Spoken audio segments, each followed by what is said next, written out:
మిమ్మల్ని మేము డిమాండ్ చేస్తూ ఉన్నాం. 2 లక్షల కోట్ల అప్పు మీరు ఏం చేసిండ్రో శ్వేతపత్రం విడుదల చేయాలి. ఎట్ ఎనీ కాస్ట్ మీరు దేనికి ఎంత స్పెండ్ చేసిండ్రో రాష్ట్ర ప్రజలకు క్లియర్గా చెప్పాలి. మీ అందరికీ తెలుసు, మొన్న మనం ఒక రౌండ్ టేబుల్ సమావేశం పెట్టుకున్నాం. దానిలో డిమాండ్ చేసినాం, రేపు ప్రగతి ఎజెండా సభ ఉంది, దాంట్లో పోలవరం గురించి మాట్లాడాలని చెప్పినాం. కానీ ఆ ఎజెండాలో పోలవరం ఎత్తేసిరు లాస్ట్ మినిట్లో. కానీ ఇక్కడ ఉన్నటువంటి 8 మంది బీజేపీ ఎంపీలు కనీసం కుయ్యమంటలేరు, కిక్కురు.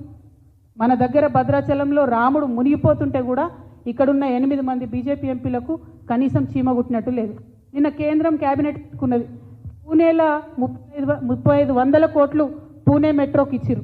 కానీ తెలంగాణ మెట్రో రూపాయి రాకున్నా ఇక్కడున్న 8 మంది బీజేపీ ఎంపీలకు కనీసం పౌరుషం కూడా లేదు, అడిగేటటువంటి ఆస్కారం కూడా వాళ్ళకి కనబడతలేదు. చాలా దారుణం ఇది. దీని మీద తప్పకుండా ఆలోచన చేయాలి. ఇంకొక విషయం మరి చెప్పి నేను ముగిస్తా. జూలై 6వ తారీఖు నాడు ఇక్కడ ప్రజాభవన్లో రేవంత్ రెడ్డి గారిది, చంద్రబాబు నాయుడు గారిది మీటింగ్ అయ్యి హైదరాబాద్ బిర్యానీ ఆయనకు పెట్టిన తర్వాత, ఈయన గోదావరి నీళ్ళన్నీ కట్టగట్టి గిఫ్ట్ లాగా ఆయనకి ఇచ్చిన తర్వాత, అదే జూలై 15 నాడు సెంట్రల్ గవర్నమెంట్ ఏజెన్సీతో బనకచెర్ల పోలవరం అనేటటువంటి లింకేజ్ ప్రాజెక్టు ప్రారంభమైంది. ఇది 100కు 100% వాస్తవం. ఈ విషయం మీద ఆంధ్ర ప్రాంత మేధావులు కూడా నిన్న ప్రెస్ మీట్ పెట్టిండ్రు. ఏబి వెంకటేశ్వరరావు గారు, కంబంపాటి పాపారావు గారు, అక్కినేని భవానీ ప్రసాద్ గారు, టి లక్ష్మీనారాయణ గారు, వీళ్ళందరూ కలిసి నిన్న ప్రెస్ మీట్ పెట్టి మనం తెలంగాణ వాళ్ళని చెప్పినమే వాళ్ళు చెప్తున్నారు, ఆల్రెడీ నీళ్ళు ఇచ్చే ఏరియాకే మళ్ళీ నీళ్ళు తీసుకొచ్చే ఈ ప్రాజెక్టు ఎవరి కోసం కడుతురు, ఎందుకోసం కడుతురు, కేవలం మెగా సంస్థ కోసమే కడుతున్నారు అని అన్నారు.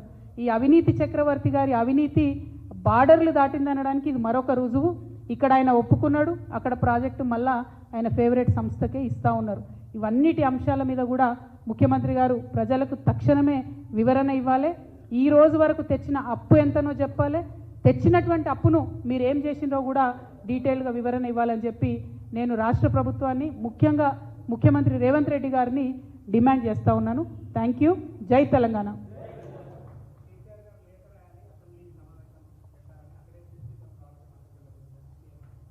నేను మళ్ళా చెప్తున్నా, నిన్న కూడా చెప్పిన, కేసీఆర్ గారు కళలో కూడా తెలంగాణ ప్రజలకు ఏ విషయంలో కావచ్చు, ఆ నీళ్లు కావచ్చు, నిధులు కావచ్చు, నియామకాలు కావచ్చు, కళలో కూడా ఆయన తెలంగాణ ప్రజలకు అన్యాయం చేయబో. రెడ్డి గారు జూలై 6వ తారీఖు చంద్రబాబు నాయుడు గారితో తర్వాతనే కొత్తగా వచ్చినటువంటి project Polavaram Banakacherla linkage project.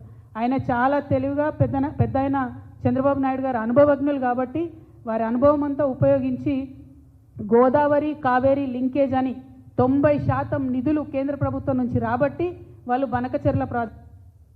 కానీ మన ముఖ్యమంత్రి గారు మన నీళ్లు దోపిడీకి గురవుతున్నా కూడా కనీసం లేనటువంటి స్టేజ్లో మన ముఖ్యమంత్రి గారు ఉన్నారు. మరి ఆయన తొందరగా మేల్కొనాలి. అప్పుడే జూలై 2024లోనే ఆ పనులు అయితే ప్రారంభమైనాయి. ఇప్పుడు మేల్కొని మేము ఆపేస్తాం బనకచెర్లను అని చెప్పి గప్పలు కొడుతున్నారు మంత్రులు తప్పితే చేసిందేమీ లేదు. ఇప్పటి వరకు కూడా అపెక్స్ కౌన్సిల్ మీటింగ్ అడుగుతలేరు, మోడీ గారిని ప్రశ్నిస్తలేరు. సో 100% ఇది నాటకం తప్పితే నిజం కాదని చెప్పి నేను భావిస్తూ ఉన్నాను.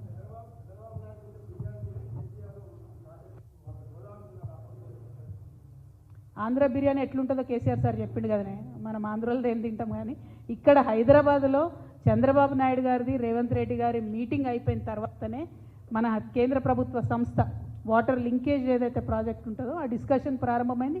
అది ఆధారాలతో సహా ఉన్నది. జూలై 15న వాళ్ళు మీటింగ్ పెట్టుకున్నారు. సో ఇందులో కొత్తదనం ఏం లేదు. కేవలం చంద్రబాబు నాయుడు గారికి ఎదురు చెప్పలేనటువంటి ఒక అచేతన స్థితిలో మన రాష్ట్ర ముఖ్యమంత్రి గారు ఉండడం నిజంగా కూడా మన రాష్ట్ర ప్రజల యొక్క దౌర్భాగ్యం. Thank you. జై తెలంగాణ.